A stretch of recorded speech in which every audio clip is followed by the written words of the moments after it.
You. Welcome everyone to Voices of Kol Tikvah. As you probably know, um, I'm a big advocate of finding out all the wonderful things congregates in Kol Tikvah have done in their lifetimes, and many of us have no idea what their prior lives have been like. So that's really the reason that Voices of Kol Tikvah is here today. So I'm um, I'm happy to introduce our two speakers, Ilana Miller and Cecil Sanders. Um, I think I'll start with Ilana because ladies first. And I'll just give you a little bit of background and then she can take it over. She was born in Philadelphia and lived there till age 16. Um, she lived in Israel 7 years and then came to Florida in 99, she said. And she's lived in Broward, and she's been with Kol Tikvah for 10 years. And I know she and Jack are on our ARTSA committee, and I think they're on many other committees, which she will tell you about. So without further ado, Ilana, will you begin? Okay, so like Hetty said, I was born in 1949, I wish it was 59, near Philadelphia, and lived there until age 16. I'm the middle child, older brother, and younger sister. Both my maternal grandparents were Eastern European. My dad was born in the U.S. My maternal grandparents left Europe and immigrated to South Africa during the first decade of the 20th century. My mother was born in Durban in 1915. The family relocated to America to join my paternal grandfather's family, and they settled in Philadelphia in 1923. My parents met as young adults in the middle 1930s in a socialist bookstore, and I'd like you to think about the social and economic fallout from the Great Depression and what brought them there. And they married in 1936. I was born in 1949, becoming what is known to be red diaper babies, children of socialists. My parents met as, ever since I can recall, I always drawn to my Jewish roots. I love my Jewish identity, all the holidays, and spend every dollar that I earned shopping for Hanukkah gifts for my family members. My maternal grandmother was Orthodox and at times lived with us after her husband died in the early part of the 1940s, before he was able to ever meet his 3 grandchildren. We kept a kosher home, mostly because of her, but when we ate out, it was kosher style, okay? In 1959, my brother had his bar mitzvah, and it's a large conservative synagogue called Har Zion, right near where Rabbi's synagogue, Beth David, was, right behind that. And I expressed my desire to go to Hebrew school at that time. I was jealous. I guess words never heard often from Jewish kids. At that time, Jewish families were able to be non-members and enroll their children in Hebrew school, not like now. And so it was arranged for me to attend Hebrew school the following year. In the meanwhile, a friend of my family who taught at the much smaller Reform congregation, like I said, Beth David, that Rabbi Baxman was a child, taught me to read Hebrew by using a reading manual that told a story using the Hebrew alphabet with English words. The story was so compelling. It was called Johnny's Rocket to the Moon. And because of that, I really wanted to learn it so quickly, and I learned the Hebrew language as far as reading it very quickly. I started Hebrew school at Har Zion the next year, walking from my elementary school to a friend's house nearby the shul, studying the words for the vocabulary quiz while my new friend that I had just met would make salami sandwiches for us. And that was the ritual twice a week. We would eat our sandwiches, go to class, and take the test, which he would cheat off of my answer sheet because she never studied the words. She was busy making salami sandwiches. And that's how it went for 3 years until it was time for my bat mitzvah. At my bat mitzvah, 2 other girls and I, as non-member families, led Erev Shabbat services. Each of us getting a special part, and mine was V'Ahavta.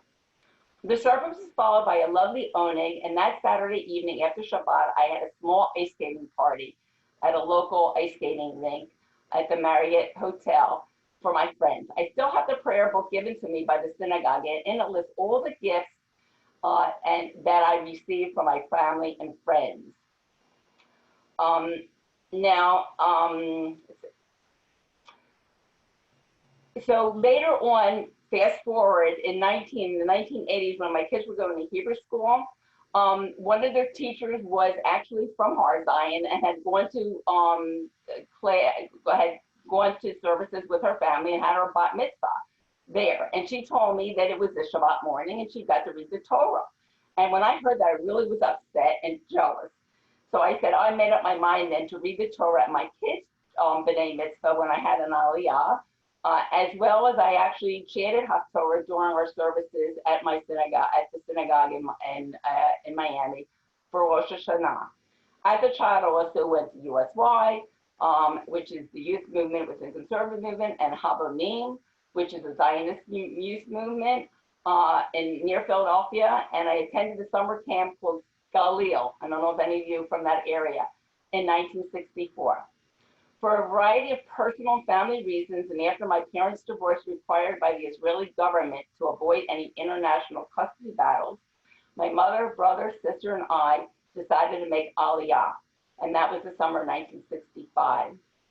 My brother left 2 months before us, and my mother, sister, and I set sail on the SS Shalom, which was the largest of the 3 passenger ships of the Tzim, the Israeli shipping company, on September 5th, 1965, stopping in Malaga, Marseille, and Naples before arriving in Haifa port on September 20th, just about 55 years ago to this day.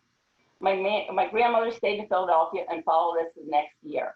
So now in my sojourn in Israel. Upon arriving in Haifa, we were supposed to go to the family Ulpan called Ulpan Akiva in Netanya to learn Hebrew, arranged by the Jewish agency, but instead we were taking a new immigrant home in the area called Upper Nazareth, or Naseret Eli, in the Jezreel Valley. Our first home was an apartment in an immigrant absorption center in Upper Nazareth, populated mostly by Romanian Jews and Romanian immigrants.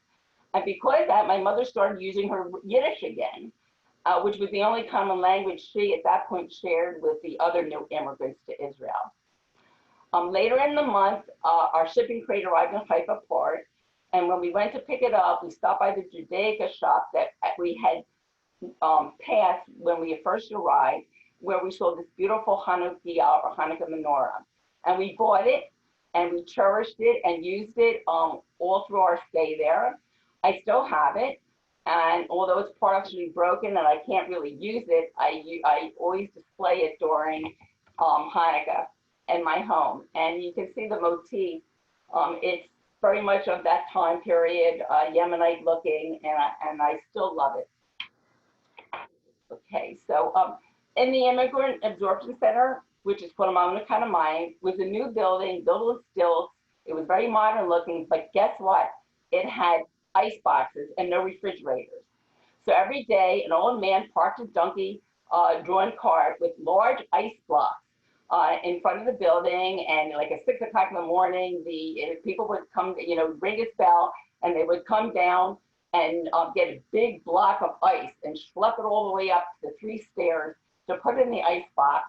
And that was quite a shock to me. Never seen an ice box before. And besides that, another experience of seeing nursing mothers on the public buses was certainly quite a shock for a 16-year-old immigrant from the Western Hemisphere, being America. Not something that I had seen before. My mother and younger sister went to an Ulpan in their new town. My mother was so excited to tell me about her first sentence that she learned in Hebrew that she was able to express to somebody in the street. They were asking for her for directions. And she said, Yashar, Yashar, below rachok, which means straight, straight, and not far away. In the meanwhile, I was sent to a youth aliyah Ulpan for the year, about a half-hour away on Kibbutz Merchavia near Afula. This used to be Golda Meir's kibbutz before she relocated to the city and got increasingly involved in politics. The youth in my group came from many countries: Argentina, Holland, the US, and my roommate was an Iraqi girl from Iraq, Baghdad, that had, her name was Stella. She had come with her mother illegally through Syria. Her father was not allowed to immigrate or leave the country or take out any money or anything like that. And so we all got Hebrew names from our counselor, which is a madrich. She was given the name Hanina, and I was given Ilana because it means oak tree, and I'm in Hebrew, and I'm kind of tall, I guess like an oak tree, so I got my nickname there. This is a picture of Hanina, and she gave it to me. And if you see the back, I don't know if you can see it, but it says actually Baghdad on it. This is a picture from Baghdad that she had brought, and I realized still saved it. I'm sentimental and pretty amazing. I have a funny experience to explain living with Hannah. She was my roommate. So one day in the winter, it was cold and rainy, and I entered the room, and I found a pot of kerosene heater, a pot on that kerosene heater. And she was proceeding to heat up this element in the pot. I didn't know what it was. And then she took it out, smeared it on the schmatter rag, and ended up ripping off from her body. And that was my introduction to waxing. Now, of course, it's a very popular thing, but at that time I thought, oh my God, that's primitive. I'd never seen it before. Later on, I stayed on the kibbutz from October that year until May of '65. And one day, Hanina and I decided we had the day off, there was no school or whatever. We decided to go visit my brother in kibbutz Ma'an Tzvi, which is by the coast in between Haifa and Tel Aviv. And we didn't know very much. We walked up Fula and we caught a bus. And then we got there, we visited, and by the time we needed to get back, the buses had stopped running. And so we couldn't get back, and we came in the next day. And by the time we got back, a panic had set up in the kibbutz, because think of two young immigrants had been kidnapped and possibly murdered by Fedayeen that had been crossing the borders that time between Israel and Jordan. And of course, we didn't think of that. We had no knowledge as young immigrants. What do we know about the politics and understanding what was going on? But from being Miss Goody Two Shoes, we turned into not the model students anymore. And I guess it's just a simple story of immigration and immigrants new to countries and not knowing what's going on in their new country. In the spring of that year, while I was still in Merchavi, my mother and sister relocated to Ashkelon in the south near the Gaza border along the Mediterranean Sea. And she chose that because it reminded her of Durban, South Africa, where she was born. And Ashkelon had been settled by a lot of South Africans, so it was somewhere where she wanted to live. I joined at the end of the school year from Merchavia, and we went into absorption center number 2, this time with a refrigerator. I started 11th grade, continuing my former schooling from where I left off at the end of 10th grade at Philadelphia. There was no ESOL or help for new immigrants, and I just kind of sat in the class, not understanding enough Hebrew to function in high school. I was socially isolated, had no friends, and it was starting to really bother me. In the meanwhile, my mother got a job at the Boyson Institute in Rehovot as a librarian assistant. And so at the beginning of 1967, we moved and relocated to absorption center number 3. And again, I was enrolled in school and continued to struggle with the social isolation, not being able to make friends in the small communities and learning issues. So that time, the discussion began about me going to the American high school in Tel Aviv run by the American Embassy. So I could finish high school under the American curriculum and finally at least get my diploma from high school. Then June arrived, and with the 6-day war, I was at school when the war broke out. We all went into the shelter, but luckily no fighting came to Rehovot. The war ended with the results we were all familiar with and the excitement of the war's successful outcome. In the meanwhile, the Jewish agency decided to build an apartment complex for new immigrants in Rehovot, and we were assigned an apartment. We were all tired of living in the absorption center, and so we decided, while the new apartment was being built, to we rented a little home, a little single-family home, which was unusual at that time, on the outskirts of Rehovot, and waited until the plan was to wait till the apartment was built. We moved in on Monday, August 14th, and Thursday that week, the movie Exodus was shown in Tel Aviv. And so I took a bus with my sister and watched the movie. But by the time we got out, it was late. We remember it was almost a 3.5 hour movie. And I couldn't call my mother. There was no phone. So we got in late and she was worried. But the next day, as usual, I went with my grandmother shopping for Shabbat. And when we got home, there was an ambulance outside sitting in front of our door. My mother had had a heart attack in the shower, and the fire rescue crew were in the house. And then they asked me for something. I understood it as sardine, which means sheet in Hebrew. But I heard they said sardine. And so I was looking for the cabinet for a can of sardines. I don't know why would they want sardines, you know. And obviously, I realized they wanted a something to cover her. And they brought her to the hospital nearby, and she ended up dying of a heart attack at age 52, 3 weeks after my 18th birthday. Then I learned that the burial was going to take place on Sunday afternoon. As customary in Israel, caskets were not used for the deceased. They would they would wrap the body in a shroud and bury them. And as a 16-year-old, that was like, I was so afraid of that and shocked. So I was like, we have to bring a casket. We have to bring a casket from America. Well, you know, like how absurd was that going to happen overnight, you know, and get there on Sunday. So it was what it was. And I figured, well, I have to go buy shopping for a black shirt and outfit, which I did. And little did I know that as soon as we got to the services, they ripped my shirt. You know, they didn't have a ribbon like we have in here. They just ripped a new shirt that they just bought, you know. The whole experience was pretty horrible, no immigrants, acclimating to a new country and with very little community support. And so the next day, when it was over, I was so angry at God. I went out into the city to find a non-kosher meat market, which wasn't easy to find at that time because the Soviet Jews hadn't arrived yet. And I found one, and I bought what Hebrew which means ham. I'd never eaten it before, but that was my revenge because I was so upset at what happened. Anyway, my brother was demobilized from the IDF as head of the family, and we found a kibbutz that would take us near Rehovot called Kibbutz Na'an. My dad paid for my sister and I for the housing and school, and my brother started his life there on the kibbutz working in the factory there. He met his future wife there, who was an English girl that had just come to London to volunteer after the 6-day war. But for me, it was a very difficult year. I was placed in a dorm with kibbutz kids that had grown together, you know, from the day they were babies. And like, it was like siblings. All of a sudden, I'm plopped into the middle of this whole thing. And it was depressing. I didn't make friends. I couldn't understand I wasn't learning anything. And it was a difficult year after my mother died. I kind of buried my sorrow in the kibbutz kitchen, helping myself to freshly baked whole wheat bread. I loved the crust, and I would peel off the crust, eat the whole crust of this round bread, and then the center I just discarded in the garbage.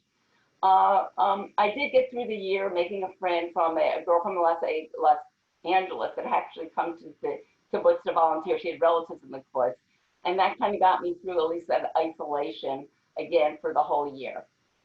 But from my arrival in Israel, I had started right away communicating with the Hadassah Medical Center in Israel on the desire to attend nursing school there. But after 2 years with high school education lacking and not being able to take the matriculation exams for the Baccalaureate, I knew that I needed some help. So I reached out to my mother's first cousin in Philadelphia. She's a wealthy suburb there, wealthy cousin. And I expressed my desire to go to nursing school and my fears that I wasn't going to be accepted. I already applied and was waiting to hear from the school. So I just believed that if I had some help, that I'd be able to get accepted and acclimate. Everybody would be new to school. I'd make friends. And actually, that's what happened. I did. I got a good education there. I made last friends that left me a lifetime. I'm still in contact with a lot of them. And so I started school in September 1968. And there were no nursing textbooks in Hebrew. So the doctors that came to the medical school would lecture the med students and move them on over to our nursing school and lecture us as well. So basically, I would just take the notes in Hebrew, spit out all the result, the testing, the answers to the test, and I graduated in 71.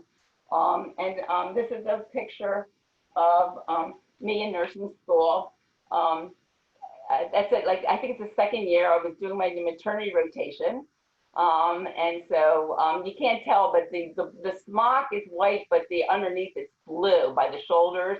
So it was a blue and white, so like the Israeli flag. This is me when I graduated, actually. I don't know if you can see it's a red Mogen David on my hat with the pin from Hadassah Nursing School in the center. Let's see.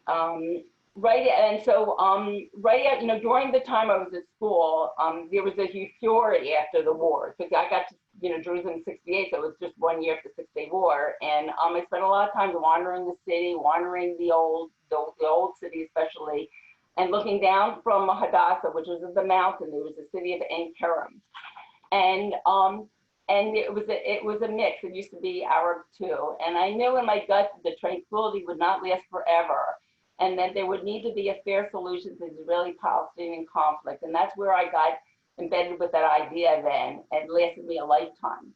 By the way, fast forward to the last trip that we went to Israel, which was in about 10 years ago.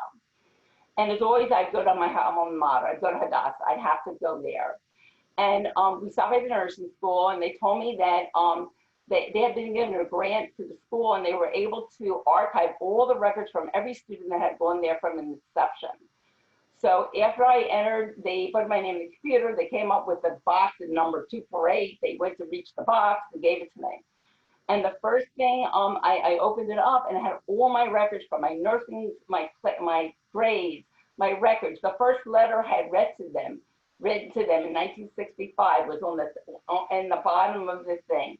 And then there was a letter about my wealthy cousin in Philadelphia who had been contacted the local chapter president and told him about their little cousin wanting to go to nursing school, who therefore contacted the medical center, and that time it was Dr. Mann, about this little cousin that wanted to go to school there. And so the mystery was solved because in the end she had donated a lot of money, maybe paid for my school, I don't know what. But between that and what I got actually was, like in Israel they call protexia, when you get help. And that's what got me through the school. And unbelievably, I found on the top of the pile, the last thing of entry was when I helped start the J Street chapter in 2010. They had written about in the Jewish Journal, in the Broward County edition, and somebody had cut it out and sent it to the nursing school. And I found this article from the Jewish Journal in this box that was all about me from the day I got there, age 16.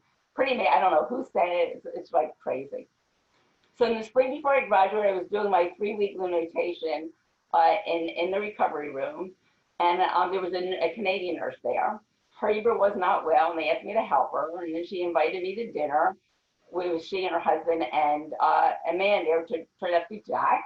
And we met and we dated, and in the end, 4 months later, we were married at a beautiful wedding hall in Jerusalem, neighborhood of Bayit Fagan, where we had rented an apartment. Now, Jack and I really wanted to buy an apartment at that time, but as new immigrants, there are special tax-free deals called zchuyot, or rights, and special mortgages. But unfortunately, because I've been in Israel already 3 years, even as a minor, I hadn't used them. My zchuyot, or rights, had expired. So we went to an immigrant organization called AACI, which stands for Association of American Canadians in Israel, and they gave us the following advice. We were going to Greece and Yugoslavia after our wedding, and so they said we followed this. We purposely damaged my passport in Greece, and then went to the American embassy for a joint passport together. And so when we came back in, unfortunately the plan unraveled because they asked me to show proof of me being Jewish. So they asked me for a ketubah. Well, where was my ketubah from? Jerusalem. And they asked me for my nursing diploma. From what school? Well, what am I going to do? It's from Hadassah Medical Center, just down the road. So I was really caught in such a huge lie and an illegal situation. Luckily, we were able to get a temporary working permit that I continued to work at NASA, but we knew at that point we didn't know what to do. We didn't know how to get out of it. So that was one of the reasons why we just left the country 4 months later. We left in March of '72. And we returned home with my grandmother, who we brought to my uncle to take care of in Atlanta. So our plan was always to go back to Israel after we made a bunch of money. But of course, as they say, humans make plans and God laughs, right? So we didn't really do that. We got entrenched. We settled in Miami and spent the first month living with Jack's parents in Miami Beach, getting jobs and apartments. And then before we started real life, we decided, oh, we're going to go back to Europe. So we had a nice trip to Europe for a month. Well, and we studied some highlights. We went to Venice. We walked around the ghetto. We met a gentleman there that gave us a free tour of the whole ghetto, and then said by the name, my name is Herman Wow. So he was the author of Winds of War, etc. We also went to Dachau and walked around and learned more about the Holocaust there, as well as went to Anne Frank's home in Holland, and we did a lot of special things. Upon our return, we lived in Miami Beach for a year, and I worked at Mount Sinai. The elderly Jews there love my mug and David hat. They just ate it up. I could have been the Messiah. They just loved me, But by the end of within a year, in June of '73, we relocated to a newly built home in Kendall Lakes in the southwest part of Miami. And by that time, I was expecting our first child in December. We quickly made friends, and two Jewish couples and us decided to start a synagogue in our area. There wasn't one close by. We called a meeting, a bunch of people came, a bunch of young couples, and we decided to start this. Within weeks, we had our first Erev Shabbat service in our home. We planned high holiday services. At first, I was going to plan out the service, didn't know a thing, but I said, boy, what a joke that is. So we decided to hire a retired cantor, and he led the services. We rented a condo, and a condo auditorium, and of course the high holiday services were beautiful, but interrupted with the sad announcement of the Yom Kippur War in '73. We had charged $10 for the temple dues, and we called ourselves a conservative congregation in Kendall Lakes. We grew rapidly. We made services in Hebrew school. We hired a rabbi that unfortunately was an older rabbi, and he didn't like all the rugrats running around and making noise. So after a year, it wasn't a good fit, and then we hired a newly ordained rabbi that out of the rabbinical seminary, and lasted 16 years with us until Hurricane Andrew, and at that time he left, and the Jewish community at that point became started to fall apart. A lot of people moved, demographic changes happened, and ultimately the temple lasted 45 years. Had changed the name to Temple Samuel or Olam. But eventually, as a lot of congregations do, they end up falling apart, and it ended at that point. But while I was involved in my temple there, I did the sisterhood, I did programming chair, I helped build the gift shop, I did onigs. And then when our rabbi left in '92, we hired a temporary female rabbi, and she introduced a women's study group that got me interested in Jewish feminism. And I had I had read about women's seders, so we ran women's seders, and we had 2 scholar residence programs, or Shabbatot. The temple sponsored one, and Cecil sponsored one, hosting some outstanding Jewish feminist theologians, including Judith Pascal and Rabbi Elise Goldstein. They both have books out and stuff like that. Our 4 children, Ben-Ami, Adina, Ari, and Talia, we grew up in the shul. They had their mitzvah there and confirmations there. They arrived in USY. They went to, they went to Jewish day camps and overnight camps. We did a family trip to Israel in 1987. The 2 younger ones went to HSI and Young Judea. So we tried to involve as much as possible in Jewish stories, Jewish life. During the last decade of the 20th century, and I'll be done in about 3 minutes, my Jewish journey included co-founding the Miami chapter of Americans for Peace Now, aligned with the Israeli peace movement. I taught a Jewish Law series under the auspices of Central Agency of Jewish Education in Miami. I helped start the restart the Miami chapter of Hadassah Nursing Council, which had fallen apart, and we reinvigorated and really became a really great group of women, mostly women, Jewish women. It was great. One of the members of American Peace Now, who got involved with me then, was a member of a Reconstructionist synagogue in Kendall. And we were invited to his son's bar mitzvah, got interested in that, and so we became dual members of both synagogues. And we had the opportunity to lead a egalitarian, non-gendered prayer book, a service prayer based on the Book of Blessings by Marcia Falk, with the liturgical music set by pianist Linda Hirschland.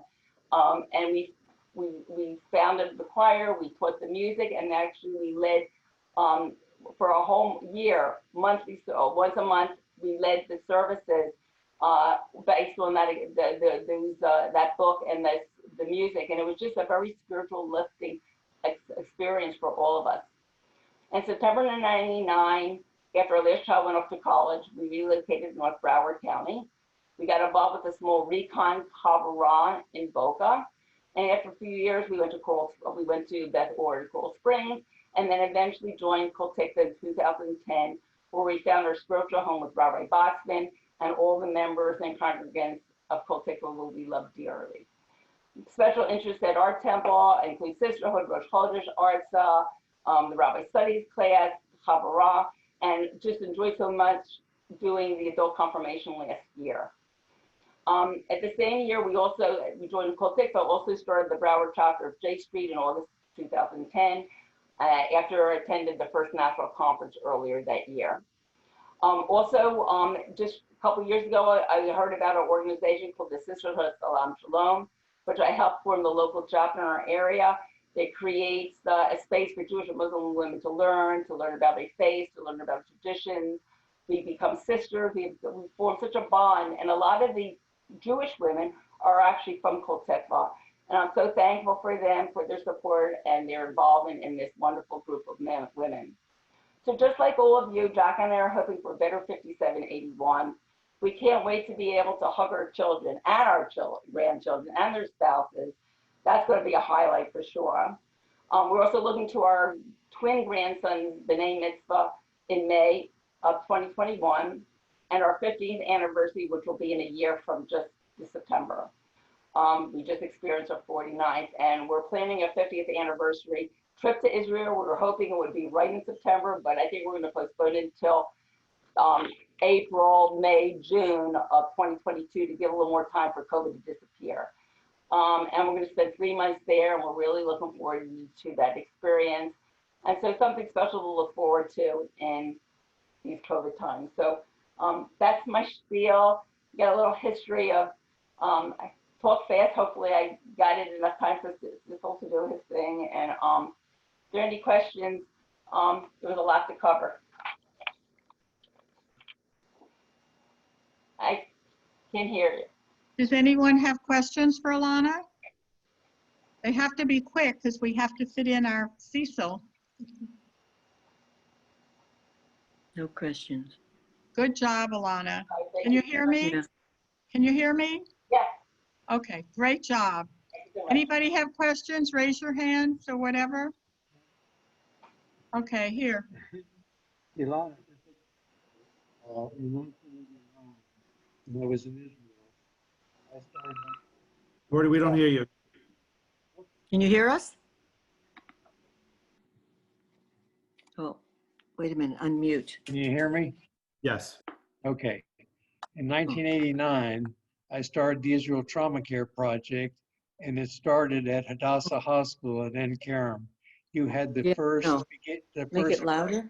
you had the first trauma care unit, Oh, peacetime trauma care Yeah, unit in Israel was at En Eddie. Kerem.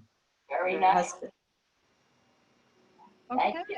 All right, Ilana, thank you again. It was very, very Yeah. informative. Thank you. Thank you very much. What are you doing? And Okay. now, is everybody muted except me? The only Cecil and Esther are not muted right now. That's okay. Is Okay. Cecil around? Yes, I am. Okay. All right, folks, let me just give you a little background with Cecil. Yeah, Working? he was born in Scotland. And he was raised as a citizen of 3 countries, Scotland, Canada, and the United States. He traveled extensively around the world. He was in 43% of the countries in Europe. That's how well traveled he is. And in 1966, he joined Kol Tikvah, and he served on the Ritual Committee, Board of Trustees, membership, etc.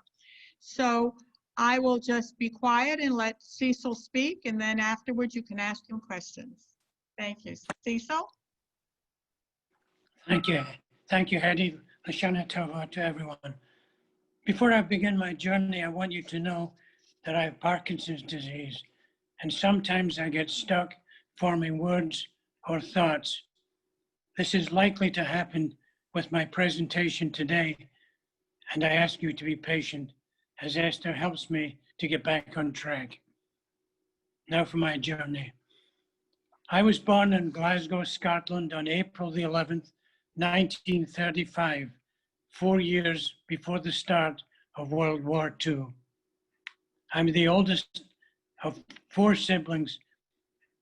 I had sister Reva, may she rest in peace, and have 2, Laurie and Philip. Glasgow was a steel and shipbuilding city, and families like mine were evacuated to the country, where we lived for a number of years in a 1-bedroom cottage. At night, in our blacked out home, we listened to German bombers attacking the steelworks and gunfire from our army trying to prevent the bombing. These were not happy times for young kids like our family. A very historic event took place near our village in May of 1941. Hess, deputy to Hitler, flew over Scotland on his way to try to make a treaty with Britain. His plane crashed near our village, and Hess was arrested, spent the rest of his life in Spandau prison as the only German prisoner of war. Even though things were very difficult for my mother, may she rest in peace, and food was scarce and rationed, she tried to remember our Jewish heritage.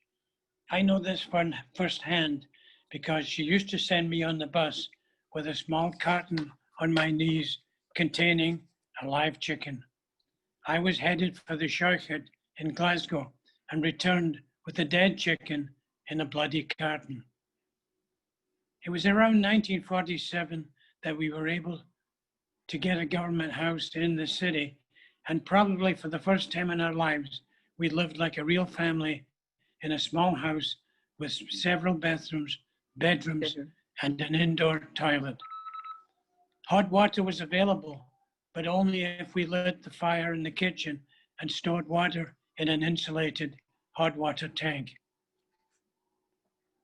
I was by now enrolled in the Talmud Torah Hebrew School, preparing for my bar mitzvah, which took place on May the 15th, 1948, on the very same weekend that David Ben-Gurion declared Israel a state. I was now around 15 years old and had to find a job, which I did within walking distance of our house. I joined a company as an engineering apprentice and spent the next 6 years working 4 days a week and attending college 1 day and 2 or 3 nights a week.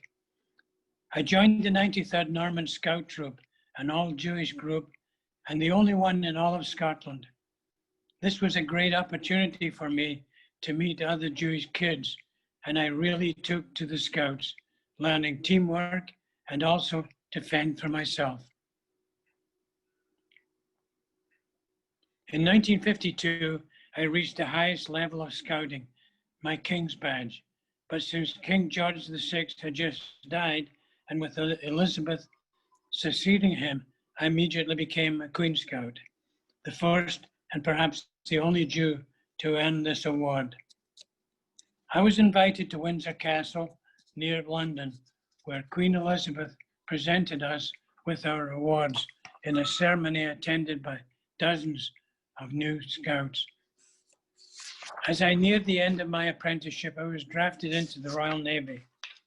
After completing a diesel engine course, I was assigned to a coastal minesweeper, HMS Alonia, and I discovered was being refitted in a dry dock in London. I was billeted in an apartment near central London and was assigned to watch an air compressor which was driven by a diesel engine. Since the ship was driven by a steam turbine, I was the only person in the crew who knew anything about diesel engines. My assignment was a really sweet deal. My next assignment was to HMS Termagant, which was a fast destroyer converted to an anti-submarine frigate. We were attached to the 5th Anti-Submarine Squadron, and our duty was to go to sea each day and try to capture or sink one of the subs that patrolled our area.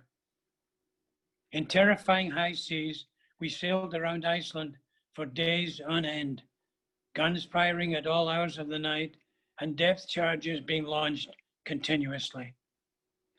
After several days, we hit, in quotes, a sub, forcing it to the surface, listing badly. The boarding party call was sounded, and I reported to a lifeboat station where about 15 sailors equipped with guns, knives, and in my case, a bag of tools. We were dressed in rain gear and life vests. We were told to take control of the submarine. What a joke. In seas running about 15 to 20 feet, we were supposed to row about half a mile to a slimy submarine and climb aboard. Surprisingly, we were able to tie up to the sub and were able to climb onto the deck. From there, we made our way into the sub, which was completely dark and quiet. The officer in charge told me to take control of the engine room and get some lights working. Can you just imagine this? Here I am, a young Jewish kid in the middle of the North Atlantic, really the North Sea, on a submarine for the first time in my life, and was told to take charge of the engine room. Well, everything turned out okay, as the horn to end this exercise was sounded, and we returned to the ship for a well-deserved glass of rum. I was discharged early since the Navy could not find a job for me and the national program was coming to an end. As I reflect back on my almost 2 years in the Navy, I realized that the discipline was good for me and I learned the value of teamwork. It was also the first time I was away from my family and had to make decisions without family input. This would be useful later, useful for the later phase of my journey. Lech Lecha is by far my favorite parasha, and Genesis chapter 12 starts with the following sentence.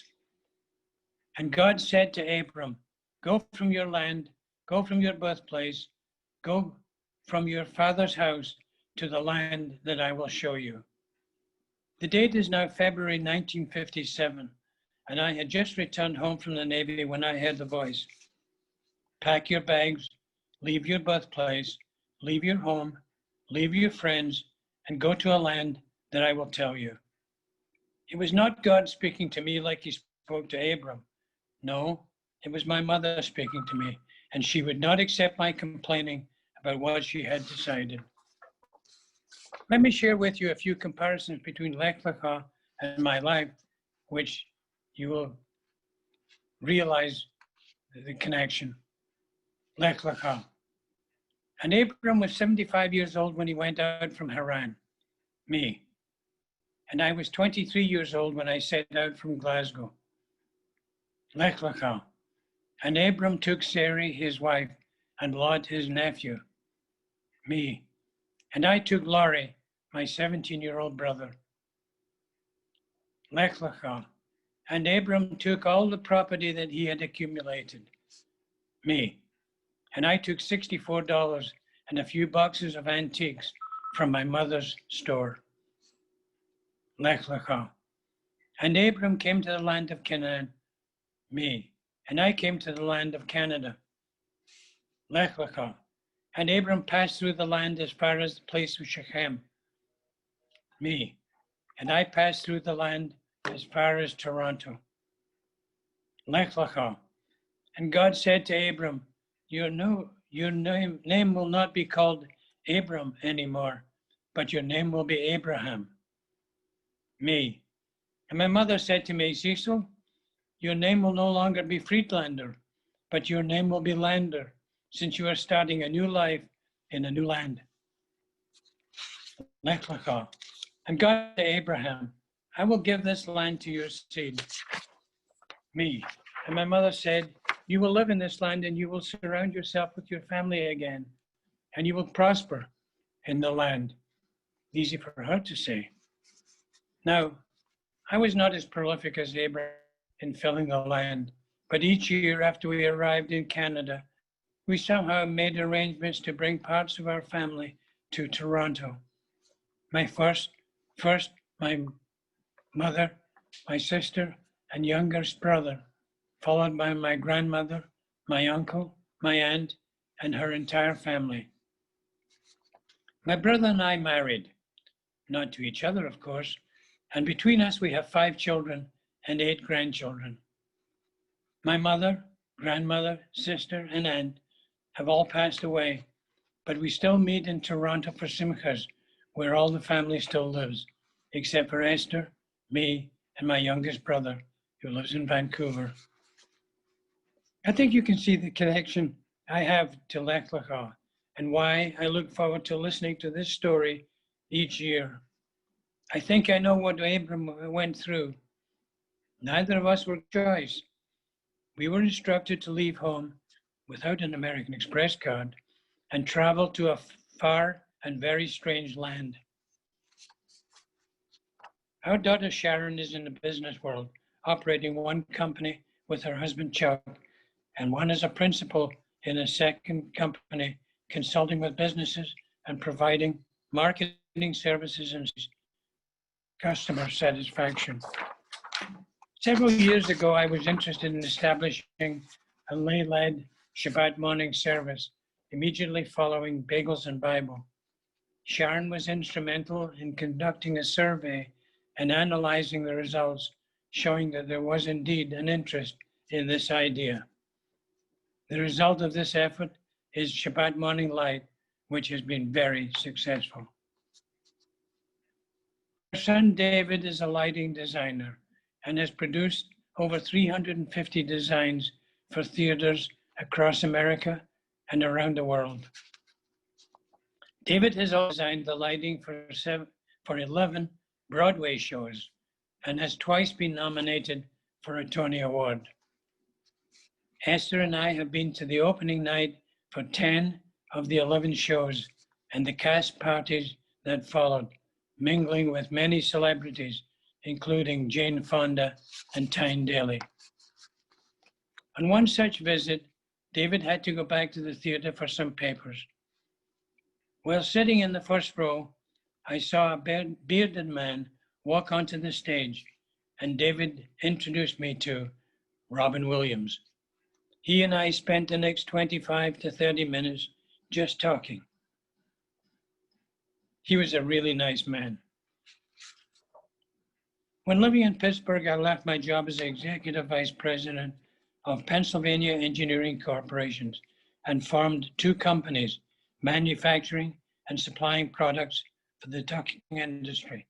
I have 2 patents for air suspension system. I appointed dealers around the world, and Esther and I made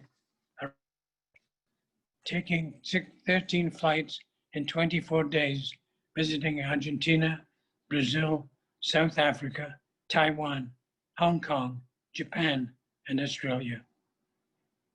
Do not permit me to talk about my career in air pollution control from steel mills and cement plants, or negotiating with the Ministry of Non-Ferrous Metals in Beijing, a real job, or flying a Boeing 747 simulator in Buenos Aires, or my years as a project manager for a local house builder where we developed 2 properties in Davie. The best part of my was meeting Esther and marrying her 6 ago. She has been a fantastic wife and has worked very hard bringing up our children when I was traveling, sometimes for weeks on end. She did not complain at the many moves we made as a family, moving from Toronto to South Bend, Indiana, then Pittsburgh, followed by Parkland, and then Coral Springs. I could not have done this journey without her. And I thank you, Esther, and thank all who listened to me today on my journey to Florida. Thank you. Thank you. On that. Thank you. Thank you Thank- very much. Thank you. Thank you all for listening. Looks like Cecil. Dennis has a question. Dennis has a question. All right. Can you hear me now? Yeah, I can hear you. right. Cecil, it's wonderful to hear such details about your life. I really enjoyed every minute spent with you at Bagels and Bible, and especially in the services, the light services afterwards. And I also thank you very much for your generosity in contributing the scotch that we drank. Oh, yeah. Thank you. I just want to tell everybody that Cecil worked at my office for about 2 years. He came as a volunteer. He helped in the library. He worked with the kids. He was wonderful. When he decided not to come back, we moved our office. Everybody was sad. He was just amazing, truly amazing. Cecil, thank you. And Ilana, your story was wonderful too. I learned so much about both of you. Thank you. But Cecil, thank you for what you did for Family Central. You were truly a hero. You're welcome. Thank you. Thank you for saying that. And Cecil, thank you. Can you hear me? Yes, I can. Thank you so much for welcoming Jerry and myself to Kol Tikvah when we first joined First there. one. And you were the first ones to welcome us in 2002. And I have to say, you did a wonderful job. You didn't forget one thing. And very clever and very humorous. We totally enjoyed it. And Ilana, also to you, great job. I'd like to just add that anyone who's had an interesting life, who would like to be a speaker for Voices of Kol Tikvah, please contact me, because I have no way of knowing what your history is unless I hear it on Voices of Kol Tikvah. So please join in this with us and help this program to be as interesting and informative as it is today. Are there any questions for Cecil or comments? Or Ilana? No, No? no. Well, Everything. just go on. Esther, you have Hey, something I to say? see Hi, you. Esther. Hi, everybody. Hi, Esther. Thanks for all your help. Well, I think we'll close then, and thank you again, Cecil and Ilana, for your lovely talks. And we'll see all of you next year. Let's hope it's a good year, healthy year, and Shana Tova to everyone. Yes. Thank you. Katie, Amen to that. before we all And sign off, Shana